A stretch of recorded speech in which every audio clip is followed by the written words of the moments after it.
So it's very important to be honest and relaxed when discussing about problems. We listen, we don't judge.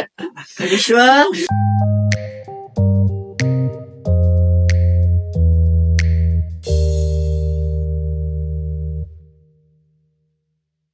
Hi everyone, welcome back to another episode of Puberty with Dignity Podcast. So hari ni kita akan bincangkan tentang apa yang kita perlu buat kalau kita ternampak kandungan yang tidak sesuai dalam internet. So hari ni kita ada Darwish dan juga Zahara untuk help me along on today's discussion. Hi guys! Hai semua, hai Huda. Hi Darwish, hi Huda. Thank you for having me here. Alright, so before we start, I nak tanya, do you guys know apakah itu kandungan media ataupun online yang tidak sesuai untuk kanak-kanak? Kalau macam movie tu ada simbol PG-18 or the media ada PG-18, that means it has stuff yang boleh buat kita rasa takut, sedih atau malu. Macam benda ganas or benda yang lucah. That's right. Kadang-kadang ada juga benda yang tak ganas atau lucah, tapi tetap rasa macam tak selesa. Contohnya komen jahat atau komen-komen yang menghina. Alright, betul. So macam Zahara kata and also you kata ada dua ataupun beberapa jenis kandungan yang tidak sesuai dalam internet, betul? Tapi kan Huda, kenapa kena wujud benda-benda macam ni dekat internet? Right, good question Zahara. And honestly, I kena buat research juga sebelum ni, kenapa? Okay. So that's 5 very very important things that you need to know. First, internet is for everyone. It's for people like you and it's for people like me. So, akan ada kandungan yang baik dan juga kandungan yang tidak baik. Keduanya, akan ada orang yang sengaja-sengaja nak buat konten, buat kita takut ataupun keliru.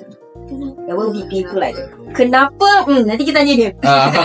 Ketiga, algorithm and iklan. Kadang-kadang kita tak cari pun benda tu, betul? Betul. You tahu tak pasal TikTok, FYP?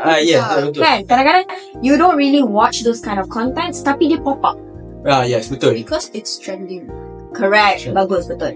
Yes. And then number 4, bila you nampak semua benda ni, it's not our fault. So, bukan kita cari dia. Dia yang cari kita. Maybe not. And 5th, if you ever saw these things on the internet, it's okay to report about it. Kita boleh ambil tindakan supaya kita tak akan terus-menerus tengok konten yang macam ni. I actually pernah nampak lah video ganas-ganas yang banyak mendarah semua dekat media sosial. Saya rasa macam jam. Macam tak tahulah nak buat apa. Okay, so it's actually a very normal reaction, Darwish. Then, it's very important, benda pertama yang you kena buat kalau you ternampak kandungan tu, stop tengok. Jangan continue tengok. Okay. So, Zahara, apa lagi yang you rasa kita boleh buat after that? Well, kita kena beritahu orang dewasa yang kita percaya. Like for me, I would tell my dad kalau ternampak like orang tengah tikam-nikam ke apa. Okay, faham. So, saya mungkin bagi tahu my sister sebab dia selalu faham saya dan dia tak marah pun.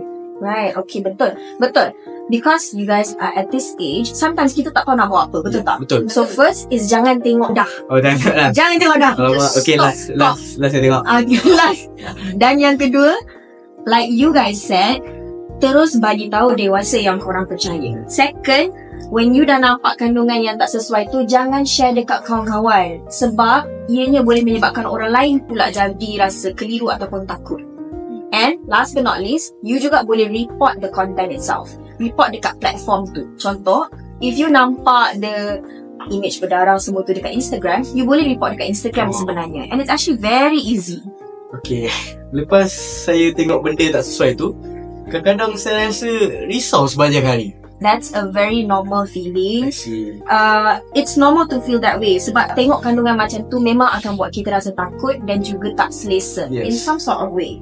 So, it's very important bila you dah start rasa benda-benda tu, kita kena luahkan dekat orang yang kita percaya. And then actually can be towards a peer juga. You boleh bagi tahu siapa-siapa best friend you ke. But then yang most important is to tell someone, an adult that you trust as well. Jangan pendam sendiri. The keyword is not to keep it yourself. Yeah. Like I pun have been in situations on the internet in real life where I feel tak selesa. I feel like macam tak selamat. So I would go to my dad because I would always go to him to seek comfort, advice, or literally anything. So after I tell him, rasa macam all of my problems dah go away because I have my dad to protect and help me. Right. So, bagus Zahara. Sebenarnya, bila kita luahkan perasaan, it actually protects us by even bigger emotions. Kita lindungi diri kita daripada terkesan dengan emosi yang lebih banyak ataupun lebih besar. So, on that note, macam Zahara, I nak tahu, how do you guys tell your parents andai kata korang come across kandungan tak sesuai ni dekat internet? I usually tell my parents lah. Tapi kadang-kadang saya takut juga ibu fikir saya yang salah sebab terampak benda-benda yang macam tu. Saya rasa macam takut, rasa malu. Yeah, okay, I faham. Sebab it's not your fault, that's one thing. Tapi kadang-kadang it's just something that we cannot deny. Kita rasa takut, kita rasa malu, segan.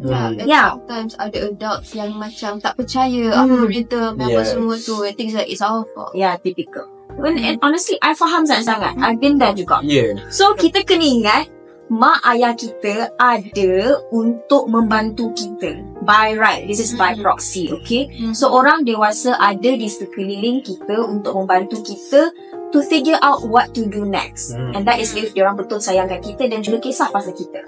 Alright? Contohnya, I'm gonna like demo lah. Macam mana kita boleh cakap kat mak ayah. Macam, Mama, sorry, British. Tak boleh.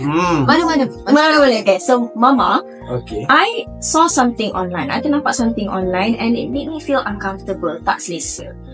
Then I tak tahu nak buat apa. Can you please help me out? Easy kan? Okay.